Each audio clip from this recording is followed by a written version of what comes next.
I'm in Beirut right now, and the bombs have been relentless. The amount of families that are in tents across the city is overwhelming. And in the midst of it all, we've all been trying to figure out how to help. And in doing so, last week I got a message from a fellow journalist that Hey told there, me to meet how's her it at going? Rewalk Beirut. I don't know if you're free right now. I'm going to Iraq. There's an amazing woman named Yara who's running food distribution for the displaced.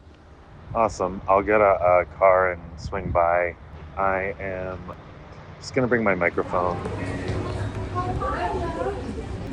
Nice to meet you in person. I'm so nice. Have a seat. My name is Yara Sayegh. Right now I'm peeling potatoes with fellow volunteers and friends. Yara Sayegh has been working out of the cafe's kitchen, collecting donations, organizing food parcels, clothes, and even medication, and then passing all of that out to displaced families around Horsh Beirut, a park that borders the southern suburbs. So in 2024, actually, when they were heavily bombing Beirut and there was many displaced people from the south in Beirut, I decided, I need to be on the ground, come in. So I was helping in other kitchens, and Riwak had opened the kitchen in the Great Oven at the time, and there was Nation Station and other places. And I was committed to Horsh Beirut because nobody was taking them, nobody was sheltering them, nobody was feeding them. There was no government organizing with the other groups that I just mentioned to provide them food. They were organizing only for the schools. So I took it upon me to be responsible for them. And this year, Rewalk and other places didn't have the capacity to open, but they did offer me their space to use as our kitchen. So I said, you know what? I trust that people are going to show up every day to help out, even if we're 3 people other than me, like right now, Yane, doing this, or 4. It's okay. Even if I'm going to do it alone, I'm going to do it. So I personally registered now sort of over 300 people on the government platform. No response. I've personally called every single number that they gave us for the shelters. No space, no response. Or at the end of the world, Akkar, it's great. Okay, how am I going to transport 1,000 people to Akkar? What's this going to cost me? And I can only do so much. So Horsh Beirut right now is their sort of safe haven. And I'm kind of their constant. I show up every day. They know that Yara's coming every day. And if I don't show up, that means something's wrong with me. And if I don't show up, I send somebody else, as you guys want the other day, on my behalf. Yeah. Even if it's just for food. I wanted to see what Yara's work looked like in person. So for the next few days, I went to Horsh Beirut along with her and watched her manage supplies for hundreds of people and pass them out systematically. The days in mid-March have been rainy in Beirut. On one particularly rainy day, Yara backs her car up so the trunk of packaged meals can be easily accessed by her partners on the ground.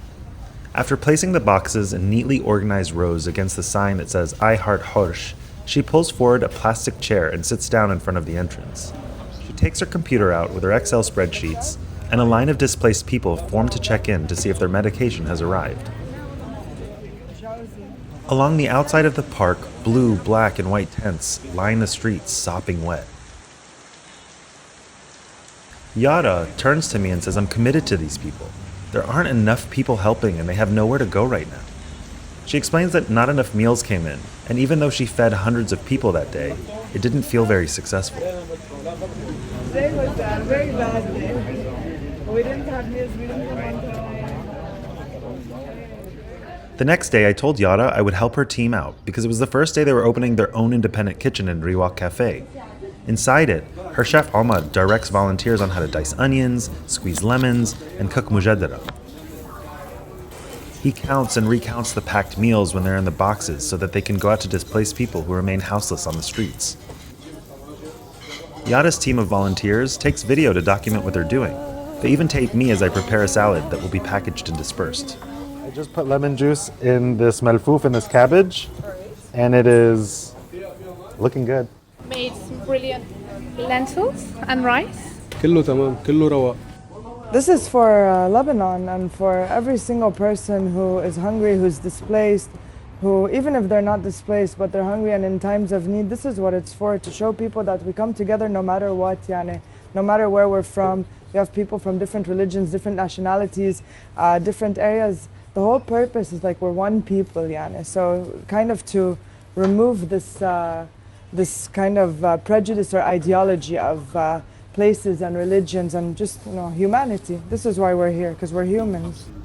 Transparency is something Yara takes seriously. She showed me Excel spreadsheets full of receipts, information about families, their medications, and what they might need in the future. It helps people trust me and see where their money is going, and it helps me actually work on the ground. Because even if I have the will to work on the ground, without people's financial contributions, we really can't do anything. In Lebanon, we barely make any money, or we're not even working. And a lot of us are out of work right now. At least we can volunteer since we're out of work. Yara says that Lebanon is embroiled in corruption, and that being transparent with her own work is one important way she resists. There's no trust.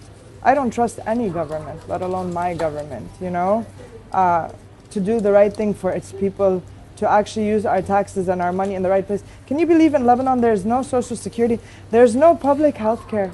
And the people who are 80 and 90 years old are dying because they just cannot have basic access to medications or to just healthcare, to checkups. All of this costs a lot of money. So if my family couldn't afford to take care of my health, for example, for me, I'm sure many times I would have maybe lost a leg or died, who knows, And in Lebanon, unfortunately, even hospitals, before you arrive, I used to be a paramedic with the Red Cross, with the Lebanese Red Cross, Sector 204, Bit Meri. Before we would be transporting people, we would have to call the hospitals. They tell us if they don't have insurance or they don't have the cash, we won't let them in. Is there anything else you want to say to the people who might be listening to this? One, keep sharing. Always, keep our voices heard, keep the voices of the people in Palestine heard. Saraha, we cannot talk about any crisis without mentioning Kamen, Palestine, and Congo, and many other places around the world. People are suffering. For Lebanon, keep donating, whether it's to us or to other people, donate to who you trust. At the end of the day, if you trust somebody, that means they're doing work on the ground, and that's what matters. What I've seen in the past few years is that there's no significance to a human life. Our life is meaningless, unfortunately. So don't let the world become like that. Life has to have meaning. Every life has to have meaning. We have to care. Thank you so much for your time. Thank you. And if you'd like to support Yara and her team's emergency response initiative, then here are some ways to do it. لو ما عافي فسولي على الأمي لو استمعت الأمي